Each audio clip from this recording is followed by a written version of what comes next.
I'm Brian Brushwood, and you're watching the Johnyboz podcast. Hey guys, and welcome to the Johnyboz podcast. I'm very excited about today's guest. I'm here with Brian Brushwood. Brian, welcome to the show. Hello, it's truly an honor. The last time I felt so honored was when I received the vaunted Johnyboz Award. That's right, man. You were one of the first Johnyboz Award winners.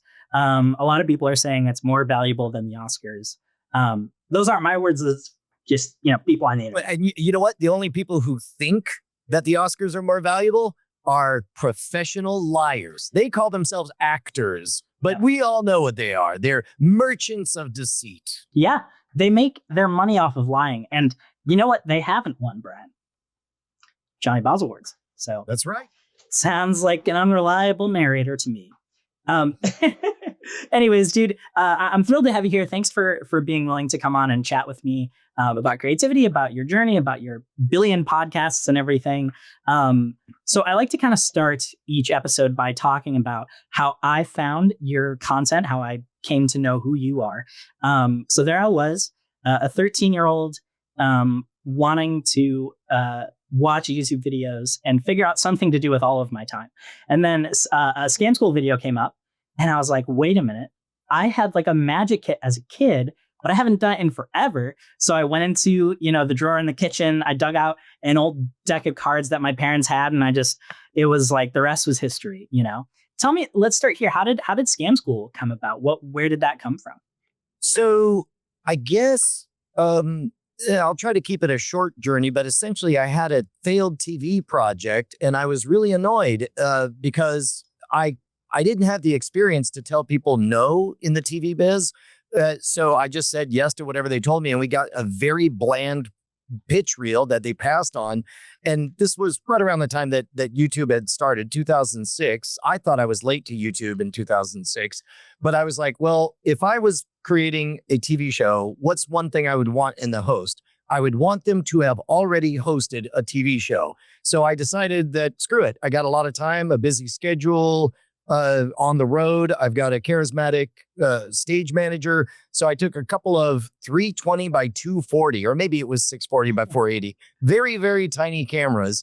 And then we'd wad up t-shirts in the corners of the car. And then somewhere on a 3-hour drive, we'd have an argument about bacon and we would just turn on the two sides. And then later I would edit them together just mainly to convey that Brian Brushwood is on tour. Here are some of the adventures on the road.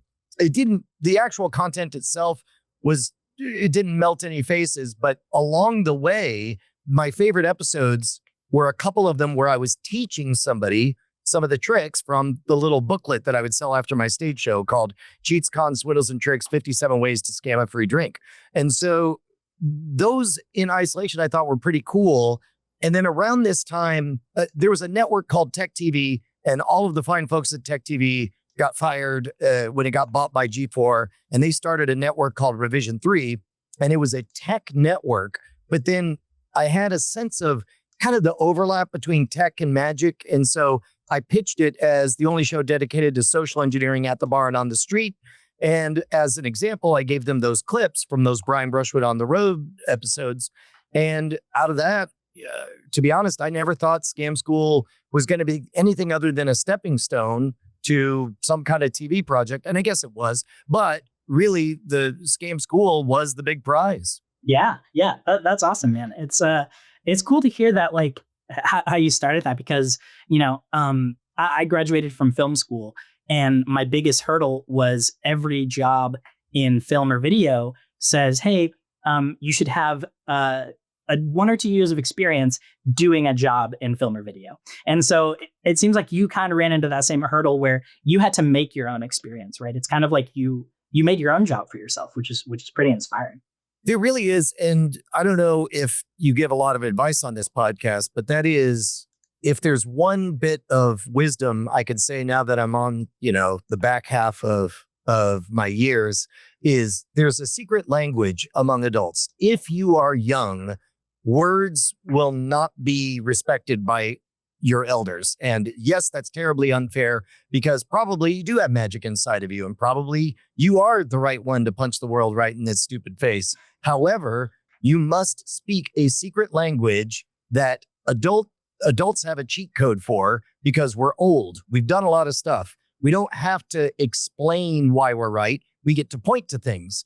And so you can either wait for your chance for a coach to put you in, or you can start shipping product, have literally anything that you could point to. And it's perfectly fine if the vast majority of it is garbage. In fact, it's probably better because congrats, after 2 years of pumping out garbage every single day, you get to be an old hand who can roll his eyes and say, oh, boy, I pumped out 2 years of that garbage before I finally did a kindness and put a bullet in its skull.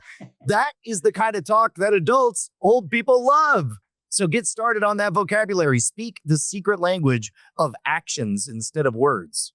Absolutely, man. Yeah, so I started my creative journey as a kid, just making YouTube videos, and they were, it's still some of the worst things I've ever seen.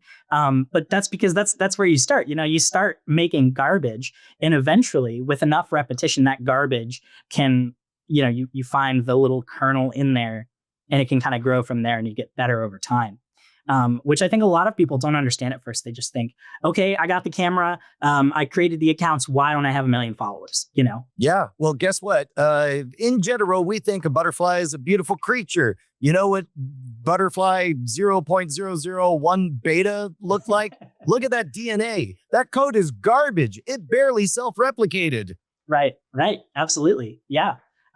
Okay. So I want to transition a bit. So going from that scam school project and working backwards, you're a magician. And so where did you find your love for magic? When did that come about? I think I dodged a bullet in that I never loved magic. Okay. I liked it very much.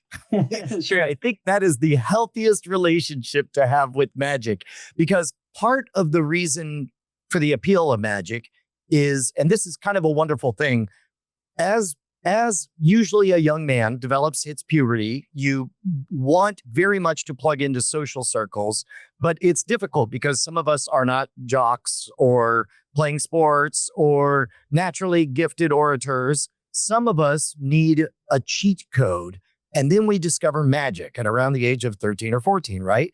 And I'm going to sound like I'm being hyperbolic or metaphorical, but I think I mean this literally. Take me at my word.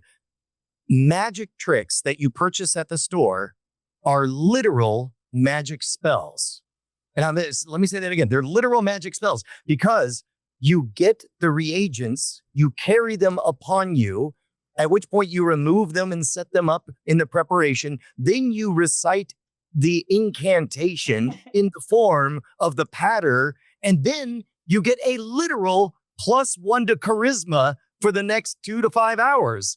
It is remarkable. And so that structure, I think it unlocks the ability to plug in and break down those initial barriers. I tend to think of all humans is you got you and you got they, and in between the two of you is the barrier, capital T, capital B, right? And the job all anybody wants to do is penetrate the barrier between you and they so that a little part of you can live in them. And to do that, there's a number of different things, whether it's the ritual of going to sports events or church or any of those things.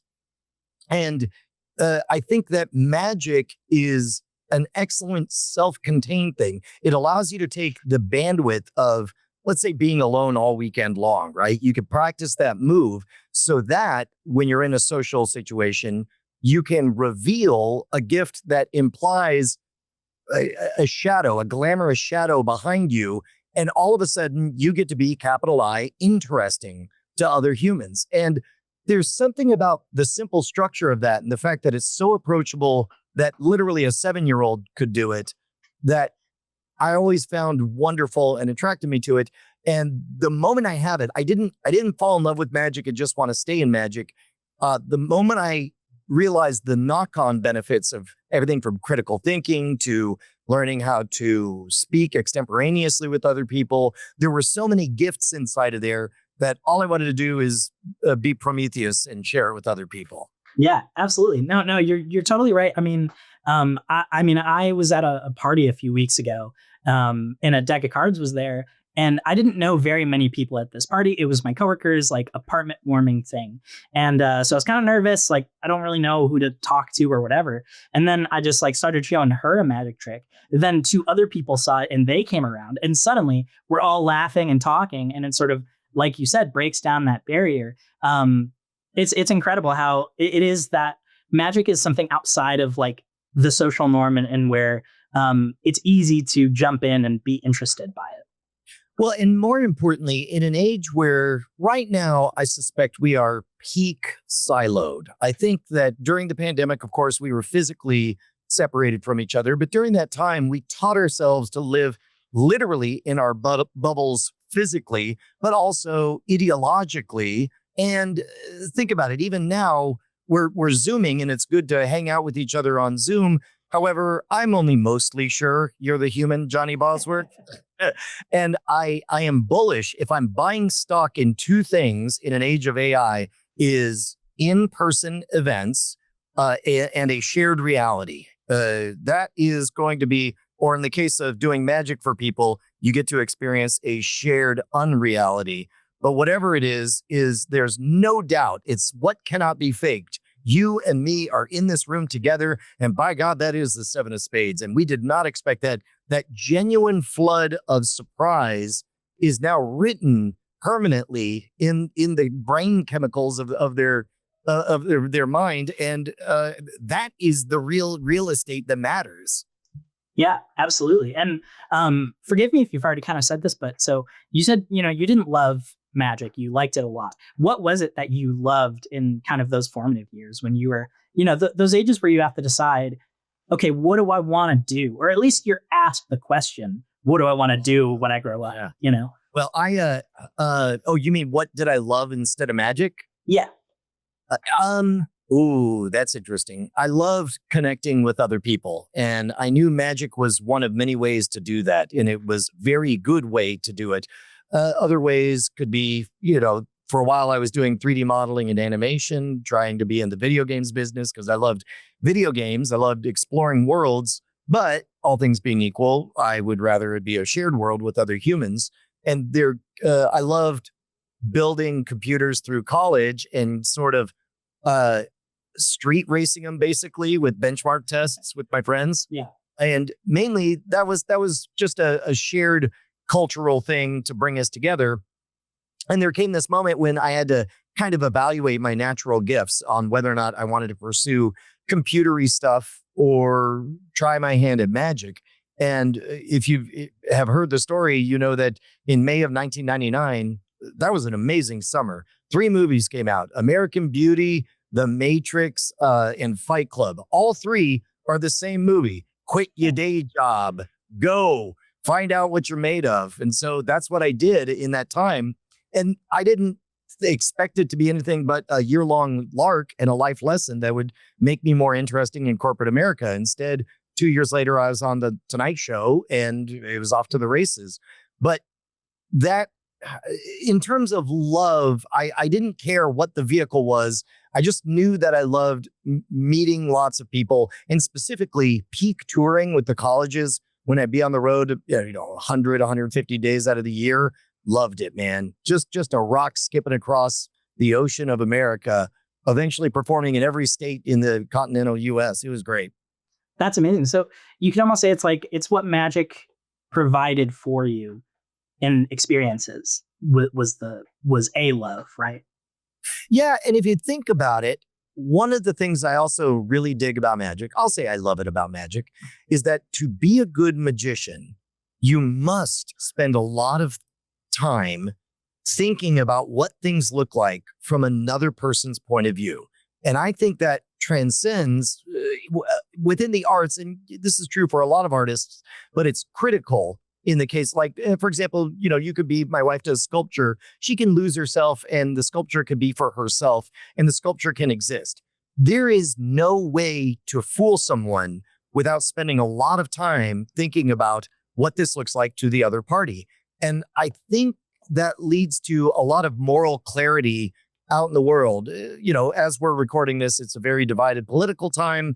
And I suspect that the ability to engage in what scientists call theory of mind, imagining what things look like to another person with their set of knowledge, is a healthy thing that I wish more people would do.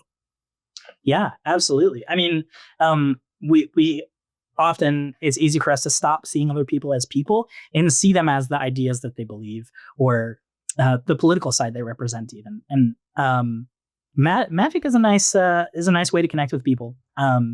Because in terms of even being just a creative act, I love painting, but I can't sit with someone and say, hey, watch me paint. They'll fall asleep. But you can say, hey, look at this thing I've been working on, and show them a magic trick. And suddenly you two are more connected than you were before. Yeah. And I think part of that, this is something, I can't tell how much of this is just, I have a cognitive bias because I'm thinking about it a lot lately. But I think what you're describing is part of the reason that works is because both the performer and the viewer don't just have a job, but have an important job. The performer, there's no point to performing unless the viewer is actively tracking everything. If they don't construct a mental map of what is supposed to be where, then there's no amazement when it turns out to be, checkmate in a surreal unreality. So I've noticed that in YouTube, there's comments are really interesting. I've noticed that if I don't give them a job, them being the viewer, I need to give them something to fixate on, because absent that, their energy will just show up in unhelpful things like things that this reminds them of, or what they're angry about outside of this video or whatever. Whereas if there's a focus and clearly I am withholding something that I want them to try to figure out, then almost always they click. And the smart ones, the ones who I excitedly get to pin their comment up at the top, those are the ones that I get to celebrate. Like, you did it. Yes, you see the Matrix. Yeah, absolutely. Yeah, getting people to go along for that ride has to be so satisfying. Talking, about Scam School again. What was that kind of transition like from, okay, let's try this thing out. We're in my car. I'm talking about maybe how to do this certain trick. To suddenly, we're back at the handlebar and we've got Diamond Jim Tyler and we're talking about all these cool things week by week. How did that evolve over time? I mean, I don't know if you're following it, but I think one of the most underappreciated artistic movements in all of America right now. If you're not dialed in on it, this is your chance. If you like a little bit of motivation, a little pep in your step, start following Arnold Schwarzenegger's fourth act as a motivational guru. It is amazing. First of all, he's the real deal, right? Born in rural Austria, from a rough and tumble childhood, went to Hollywood. He didn't know that bodybuilding wasn't really a thing, because he felt like a dope when he realized that the magazines were all fake. Like the bodybuilders don't have airplanes. That's not a thing. But nobody told him. He went to America. And this is where, I'm going to do my bad Arnold impression. He's like, look in the mirror, do the reps. And he's like, the calves are like the biceps of the legs. I'm like, what? And he goes on to say, in the Greco-Roman ideal of the perfect body, the back calves and the biceps should both be identical. My biceps were 22.5 centimeters, but my calves were only 21. So I immediately cut off all of the bottom of my shorts so that I had to look at my calves. And I did it twice, once at the beginning, once at the end. And then he went on to win Mr. Olympia because he did the reps. And then same thing for acting. He took all of this, he says, my friend James Cameron, who created Avatar, the biggest movie of all time, he said that I should be a killer robot, but I didn't know anything about guns. So I assembled and disassembled the 9mm so many times I was able to do it blindfolded. I fired so many rounds at the gun range that I could do it without blink, because if you think about it, a robot wouldn't need to blink because there's no moisture on its eyeballs. Later, when I wanted to be the governor of the 6th largest economy on the planet, I watched my speech and I said, this is terrible. I watched a VHS copy and I said, the difference is when there's a movie, you have writers who make sure that they tell you what to say, but nobody tells you what to say. So I went to elementary schools and I did speech after speech until blah, blah, blah, blah, blah. It's great. It's great. Yeah. Do the reps. That's the answer. At some point, you notice, you sort of look up and you check in and you realize that you've done this shoot on autopilot or this gig. There are these moments that almost like a manager, I would check in during my stage show and just say, oh, doing the straitjacket escape. Everything going good? All right. 37 seconds left. Yeah, they seem primed. See if you can cut it real close, like 3 seconds left this time. All right. I'll catch you whenever. And then that's when you know you've got it fully automatized. When you're bothering to do the entire hour plus long show, but really all you care about is making sure that this one line lands. That is pure flow state bliss. And I wish I could point to any one moment when you realize that you kind of have this on lockdown, but instead it just, you just look up and you're like, oh, I'm doing it. Yeah, no, totally. The lesson is do the reps and don't skip leg day. That's right. As Arnold said, you got to make sure those. Look in the mirror, see yourself as you are, not as you want to be. Absolutely. Yeah. Yeah, no, that's great. Was Scam School something that was sort of like a side gig for you, or did it ever become like, okay, this is bringing in, this is paying the bills, this is, supporting me and my family? Kind of, where was that on that spectrum of passion project to, Well, so Scam School never made money. It was, or never made a lot of money. It made hundreds of dollars for me. But I had a dim awareness that the more people who had seen me hosting a show, the more likely it was I'd be able to host a show.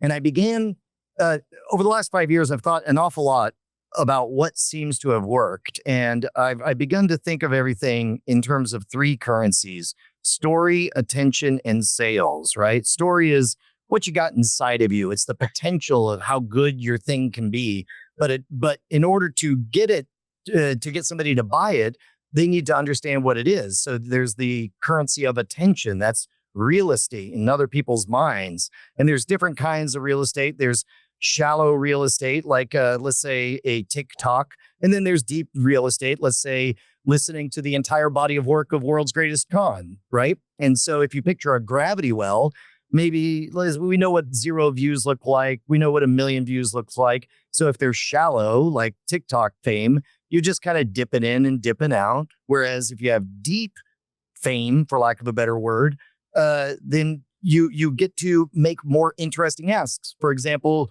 this conversation that we're having right here is a reasonably high fidelity conversation that I'm going to be very proud of this pixel, because it'll be authentic and deep and in the moment reflective of my true self.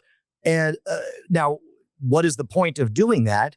That just like all real estate in other people's minds, who knows what it's worth. For example, Johny, if I told you that a distant relative you ain't never heard of had passed away and left you 100 acres, what is the first question you would ask me? Where is it?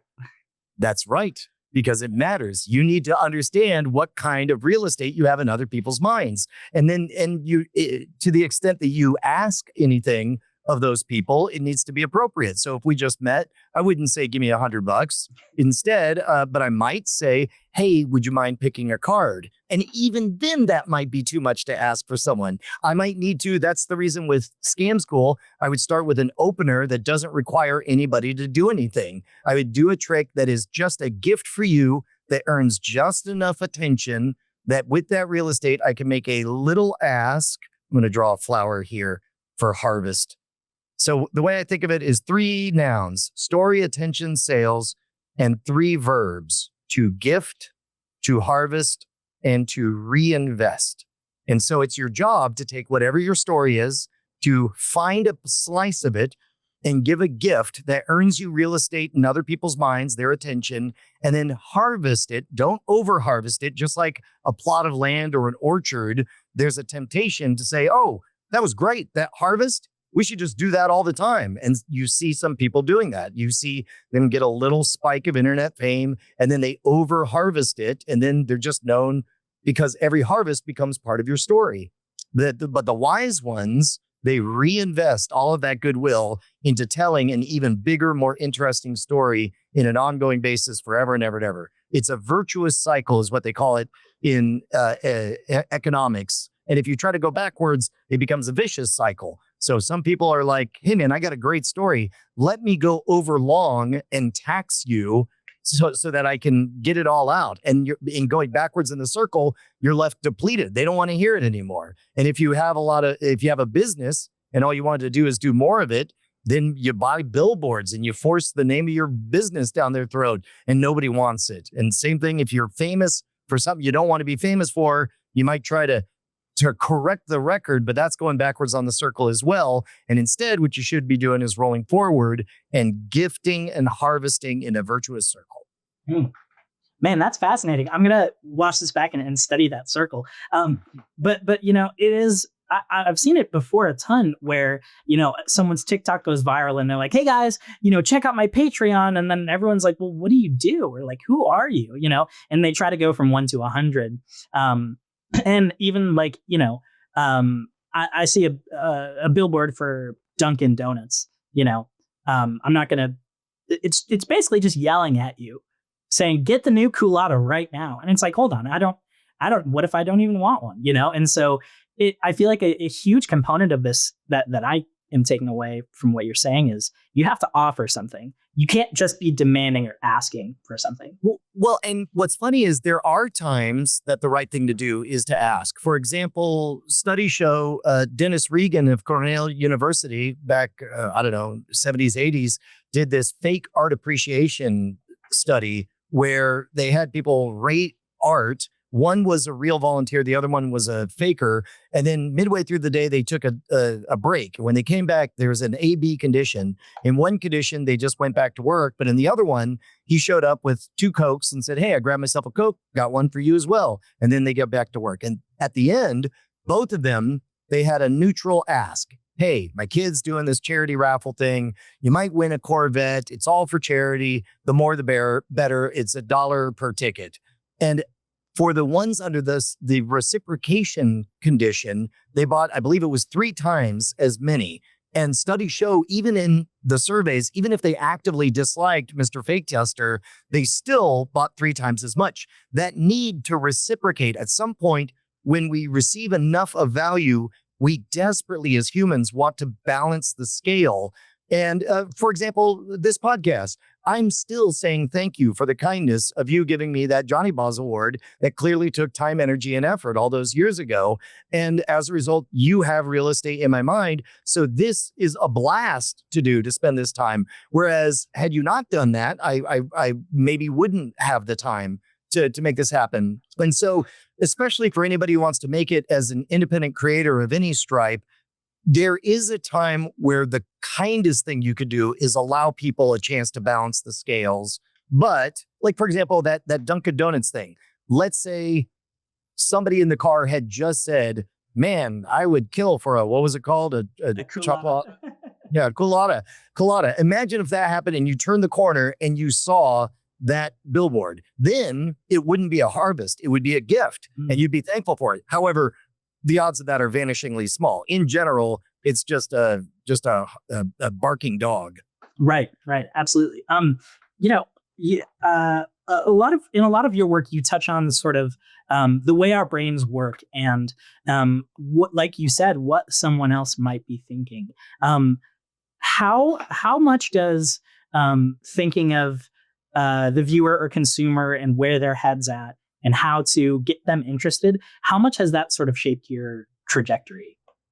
I mean, I would say it's fundamental. If anybody wants kind of a peek into the id of Brian, I think that moving around a lot as a kid, my dad worked in the petroleum business. So every 2 years there was a transfer. When we moved to Houston when I was a kid, we moved to Colorado when shale was being tested, moved to Norway with off-seas drilling. And then as soon as I went to college, they moved down to Venezuela.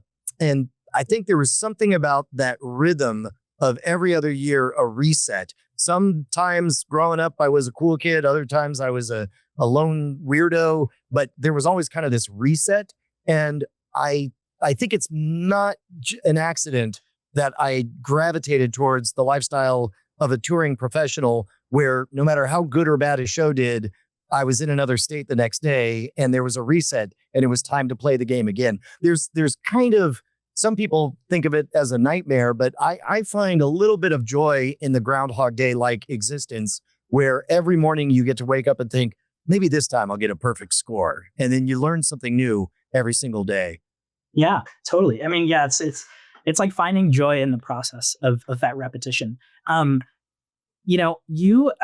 find you as a very well-spoken individual, and you've done lectures, you've done professional magic all across the country, and you've hosted different podcasts and YouTube shows.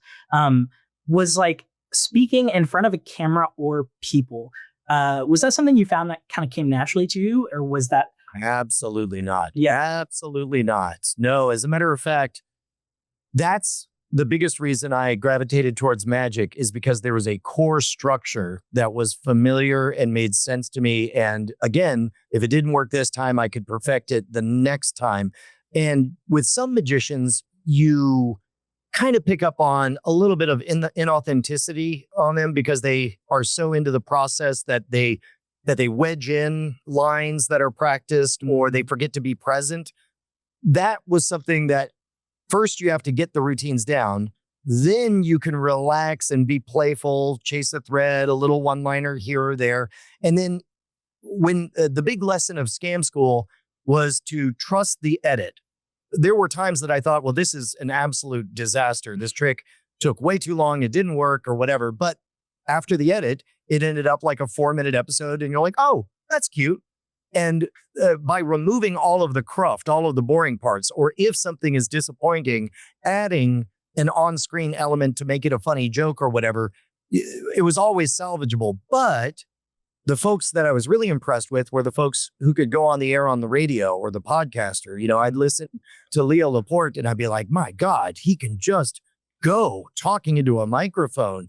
And I thought, is that in me? I don't know. And so it was actually New Year's Day, 2009. I first went live on, I think it was Ustream, doing the BB Live show.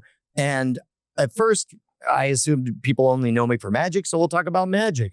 But then slowly it drifted more into internet culture, to memes, to kind of cutting edge, weird viral videos. And I realized that, number one, it made it a lot easier when there was another person to pick up the dead air once I was out of steam talking. But then from there, it's nothing. Stop me if you've heard this before, but I realized you have to do the reps. That I had to look at myself in the mirror and see myself as I was, not as I wanted to be. But only in getting that practice am I able to even string these sentences together in a cogent way.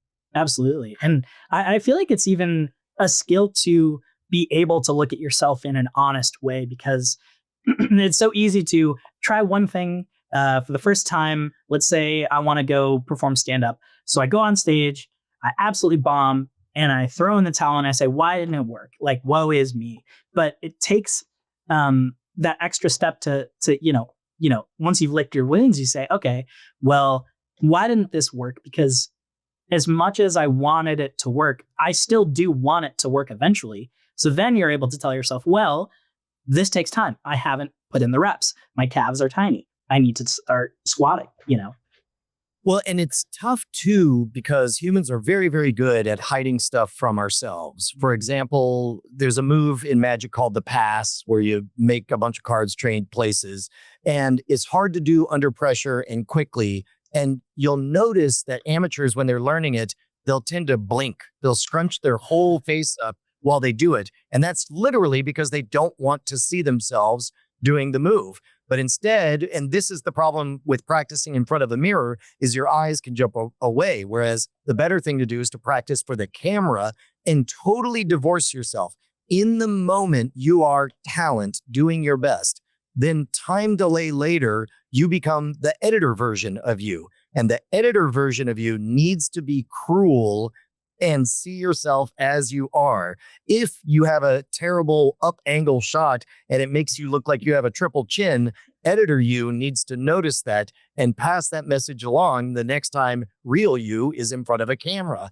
If your pass needs work, then editor you is going to make a note that real you needs to do it 20 times for the camera until it becomes invisible. And so seeing yourself as you are is a hard thing to do, given that we're excellent at hiding ourselves from ourselves. Even just making a face to look in the mirror, whether you like open your mouth a little bit to make your face look longer and like less of a chin. Yeah, it's definitely, it's just kind of how we're wired. Anyways. Okay. Yeah, well, you're 100% right. And there are some people who really resent these ideas. They find it false or shallow. And I can see the argument for that.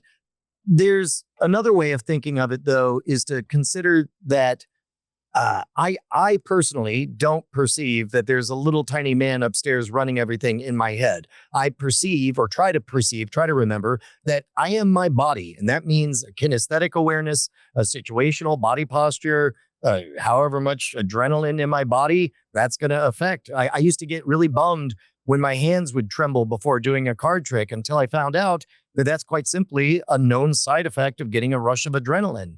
And then the question becomes, would you rather not be excited to perform?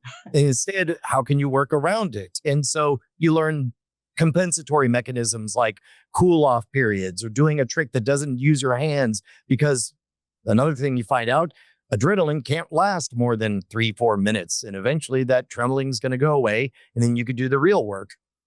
All of these things, they can feel like artifice, but I would like to believe that they're more being fully cognizant and accepting of the fact that you are not just in your body, you are your body.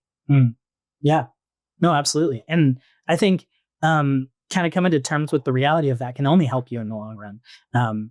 Because otherwise, yeah, we're lying to ourselves and there's not as much to be able to take away from it. So I want to talk about your big TV show, Hacking the System. I remember I was stoked for this. I interviewed you for it when I was like 15, and I was quite bad at stringing sentences together during that time, but it's okay. I edited out all my ums. Trust the edit. Absolutely. And yeah, so how did that project come about? Talk about Hacking the System a little bit.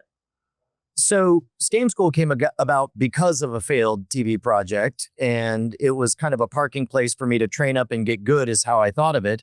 But at some point, there were opportunities to take Scam School and pitch it as a TV show. And man, so many great pitches in the room. The head of what they call Discovery Mothership, the big Discovery Channel, I was able to do the mind control scam, the one that was performed on the International Space Station. I did that for them in the room, and they couldn't believe it. They didn't know how it was. Here it was.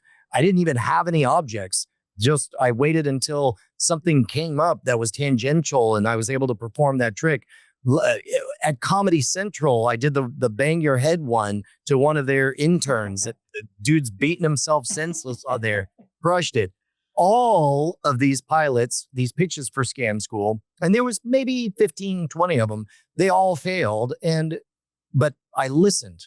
I looked in the mirror and I paid attention to what are the themes. And one of the themes was quite simply when people tried to picture, like, these are good ingredients. You got a charismatic host. You got good tricks. You got low stakes, though. How do we reconcile? Like, that works on YouTube, but why would people tune in on Fridays to watch this or whatever day of the week?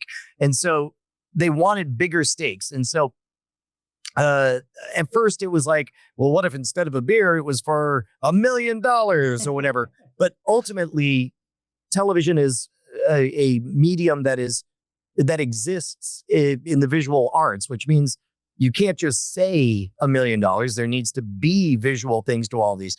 So I rethought everything from scratch. I thought, what would Scam School look like if it was times 1,000? Well, what would the stakes be? And I wrote down like I wrote murder and I wrote explosions. And then I wrote lies and identity. And then once I started thinking in these gigantic over the top modalities, then all of a sudden I started borrowing ideas from movies and stuff. Like, okay, so you need to hide your identity and vanish off the grid. And so in the first pitch sizzle, this one felt so different because the first thing I did was the opening shot was I tossed down a Etch-a-Sketch and used a sledgehammer to smash it, took the powdered aluminum out of it. I took SOS pads and I rusted them by using electrolysis for a few days. I took the rust and scrubbed it down visually. I mean, I took the thermite and then I took not just the thermite I made, I took 60 pounds of thermite and I went to Goodwill and I got a stack of 12 laptops and I put this 1 cubic foot box of thermite on top of these laptops and slag. I bought a desk from Goodwill just so all of it would catch fire.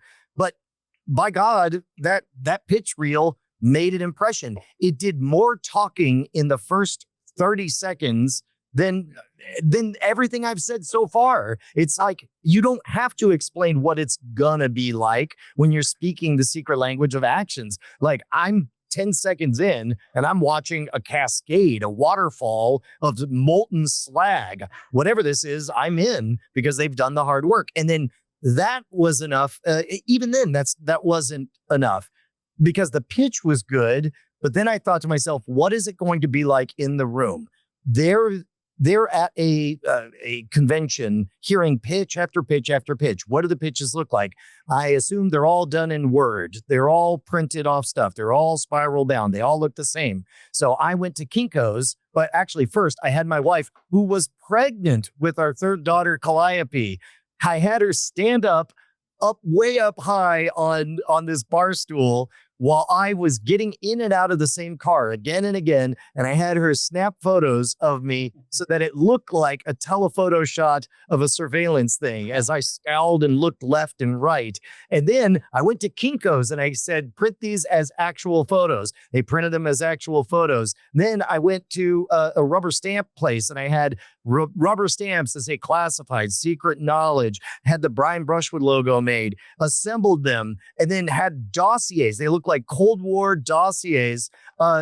Jason's wife, Allison, did all the Photoshop layout of it. And we made sure that there was the implication of nested stories upon stories. We wanted to imply that the shadow was long behind whatever this story was. And then in just 5 pages, you instantly got it. And that respecting of their time, that economy of communication was key because then all of a sudden it was hot. There was like 6, 8 networks interested. There was a time this could have been a CNN project. This could have been any number of things. We liked National Geographic. And then we got to the part where we actually recorded it. And then that was interesting because we liked the legitimacy of working with Nat Geo, but there was let me put it this way. Standards and practices had notes. A lot of notes. That was going to be my next question. Yeah. And so we got 2 specials that essentially were a backdoor pilot. And then from that, they picked it up for a full season. But over the course of production, so much of like too risky, too dangerous. And then what was a giant list of crazy, outrageous ideas eventually had to, per the format, become safer things like extreme couponing as a life hack, which was fine. And I liked all of it for what it was. But to be honest, when it became, when word came back that they weren't going to do another season, there was a big sigh of relief. It's like, great. That means we can keep going in wildly dangerous, outrageous ways.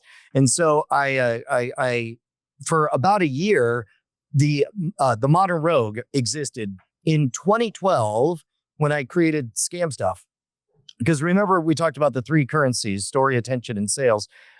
Originally, I wanted Scam School to be a way for me to book my magic show. I was trying to copy Penn and Teller's system, where while Penn and Teller's BS on Showtime was a big hit, ultimately they made their money when people would go to the Rio All Suites Hotel and Casino and see the big Penn and Teller show. So I try to do the same thing, but the bookings weren't happening. And then a light switch went on in 2012 when I realized, wait, instead of asking one person for $1,000, I wonder if I can ask 1,000 people for $1. And sure enough, we did an Indiegogo campaign, and scamstuff.com, that's gear for the modern rogue, scamstuff.com was born. And I think we funded with $33,000 in that first thing. And I had never seen or conceived of that kind of money happening. That was when I realized that all these fake numbers, these fake YouTube numbers, there were real humans on the other side of it. And they wanted to balance the scales. They wanted to say, go, keep going. And so when I registered Scam Stuff and I envisioned this idea of like a conmanswoot.com, a curated bunch of things like this. I like this. This is cool for this reason. This is a spy thing. This is a magic thing. This is a deceptive thing. Here's a lockpicking thing. I came up with that phrase, gear for the modern rogue, and I knew I was on something. And the more I thought about the modern rogue, the more I kind of saw the shape of the scoundrel, the warrior, the gentleman, these three core archetypes. I remember so vividly seeing them as tarot cards. And in fact, originally it wasn't the scoundrel, it was the thief was what I was thinking of. But then somebody pointed out, thief is too transactional. A scoundrel you have a relationship with. And so thief became scoundrel. And so those, hence the archetype of the modern rogue was born. And so once the TV show was over with, I was like, man, I can either try to grow Scam School into something, or I can make it into this modern rogue thing. But at the time, it wasn't entirely clear because YouTube had come along after Scam School was launched. There was a brief moment that the contract hadn't accounted for who owned which parts. So it wasn't clear whether or not I had the channel. Eventually, all of that got cleared up. And that's why Scam Nation, a completely different intellectual property, became the name of the channel that is still at youtube.com/scamschool. So Modern Rogue ran on that channel and then eventually split off onto its own channel and just running that routine of like, let's get Gentleman, Warrior, and Scoundrel episodes. And essentially we did low budget Mythbusters I went back and I found this out recently. We did low budget Mythbusters about as long as actual Mythbusters ran. So for about 7 years. And then especially during the pandemic, many people, and one of my favorite things to hear is how we kept them company during that dark time. You know, we went outside because they couldn't. And, during that time also, it didn't hurt that it was raining ad dollars. So we were able to expand wildly. But then when the pandemic ended, so too did the adpocalypse come along, as not everybody was literally locked in cages watching YouTube.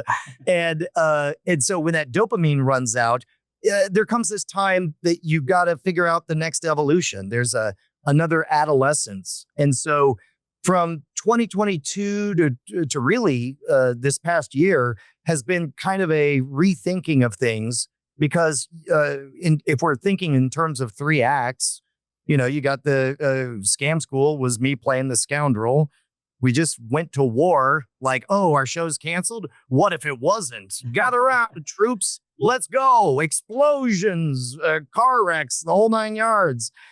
And really during that time, I always gave short shrift to the gentleman side of things. And so I think that's why I'm talking about this next phase as we grow into it. And I'm making no specific promises about where exactly it's going to go. But I am thinking of it in terms of the gentleman era. We need to be, I need to be thinking about what is a version of everything I've done before that I can do for the rest of my life. And there's some really interesting things that are already shot that are coming out soon that I'm excited to see how they land.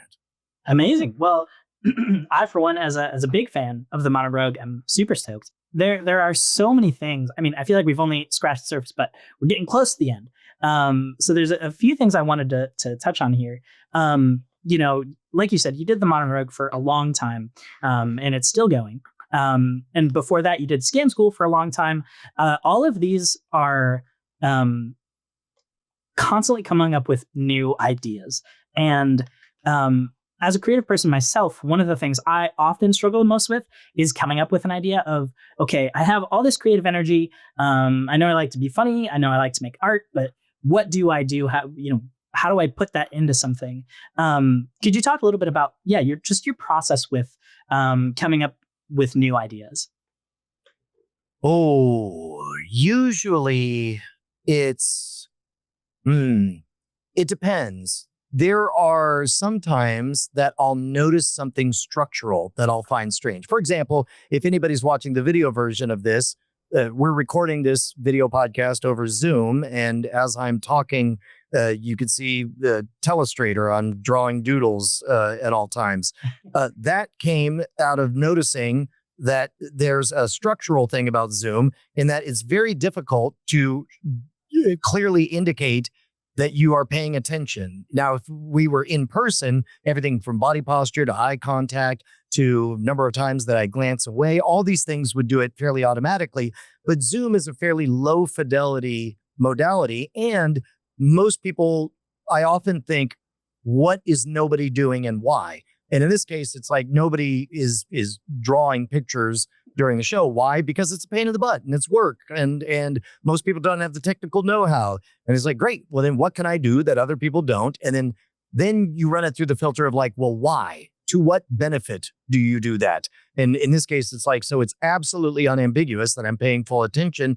And if somebody's on a runner on a jag, I don't want to interrupt them. But then what I could do is I could just jot down that I have a thought, and then sometimes people cut themselves off because they see the half-formed thought up on the screen and they're like, yes, exactly like HBO's The Wire or whatever it is that I'm saying.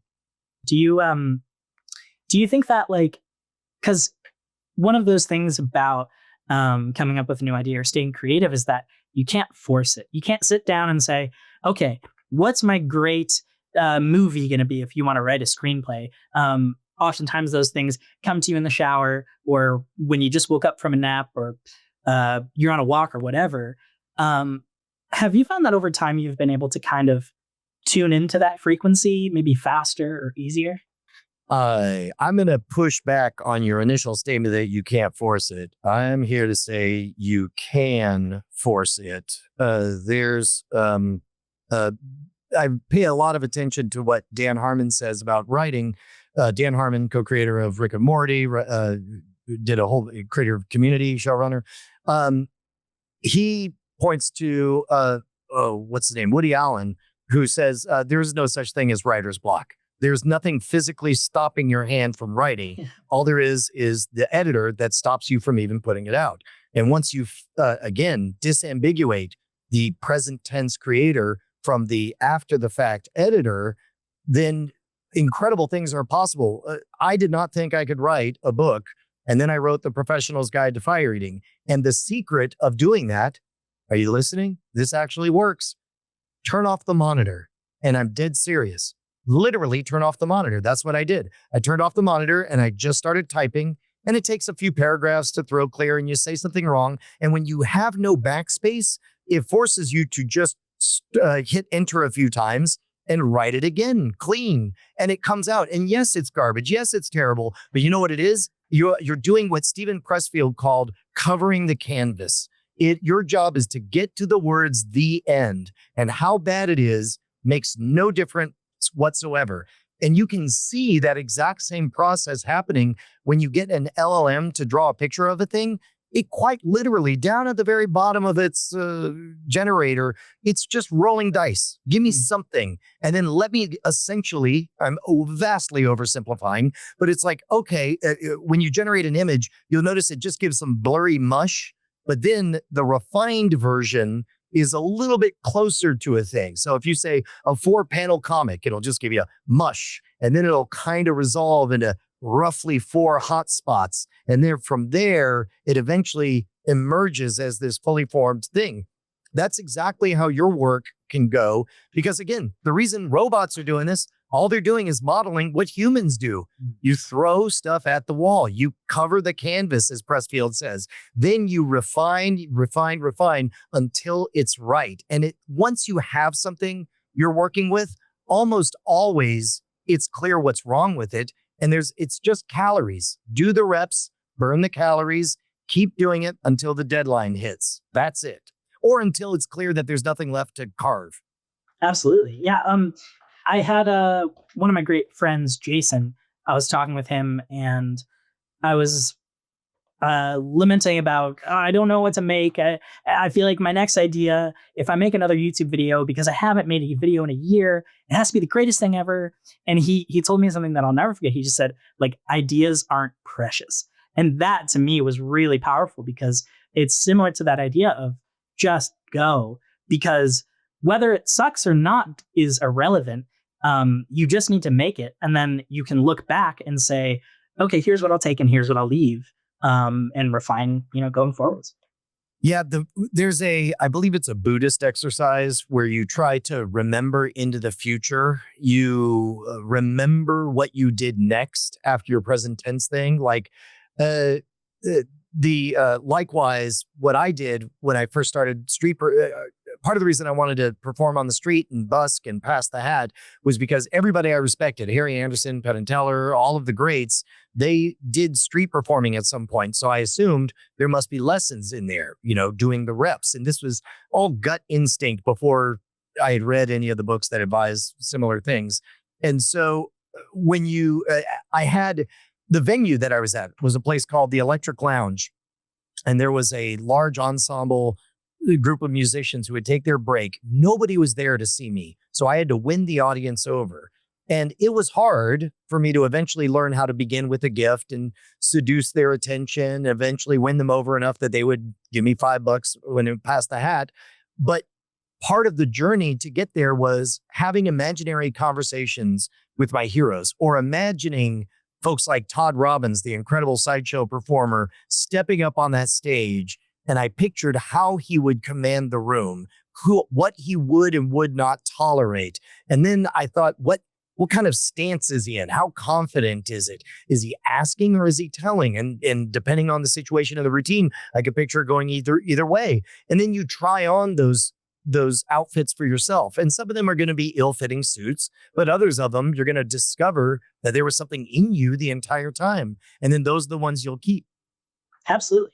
I love that, man. Well, this has been a wonderful conversation and a good chat about creativity and art and, getting those reps in and kind of pushing past your own internal critic.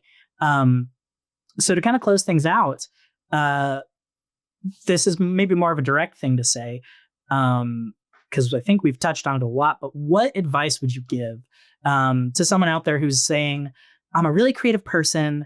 I know I can do a few things, but I don't know what to do. What would you say to that person? Creators create. That's it. I don't want to hear about the words gonna. I don't want to hear how it's gonna be. I want to know what you did, and I want to hear and see your visible satisfaction on having, created something, but also your disapproval. Let me see that editor version of you. You're like, next time it's going to be like this. In general, all the cliches are true. Done is better than perfect. Creators create. Just get out there and do something. Do anything. Tell me what's bad and then tell me what's bad and then do the opposite of it. I love that. Yeah. I mean, it's like we have to go back to that version of ourselves as a kid that would just do whatever we wanted and not care if it was good or bad, which I encourage all of you out there to do if you're watching or listening. Brian, it's been an absolute pleasure, man. Thank you so much for joining me today. And I want to say, where can people check your stuff out? Where can they find you online? If you just Google Brian Brushwood, you'll find a whole bunch of stuff. But the thing I'm most proud of these days, the thing that most people have walked past but not given a chance to, if you like this long form, interview, then I think you'll really dig World's Greatest Con. If you go to World's Greatest Con, it's an anthology, a little bit like Hardcore History. Mainly the similarity is in that we only release a few per year and they're like little audiobooks. But boy, am I proud. If you go back to episode 1 of season 1, How to Fool Hitler, and go from there, I think you're going to get a really wonderful lens into a world that you haven't seen before. Well, there you go. There you have it, everybody. And my World's Greatest Con was conning Brian Brushwood into being on my podcast. That just might be the world's greatest con. Perfect.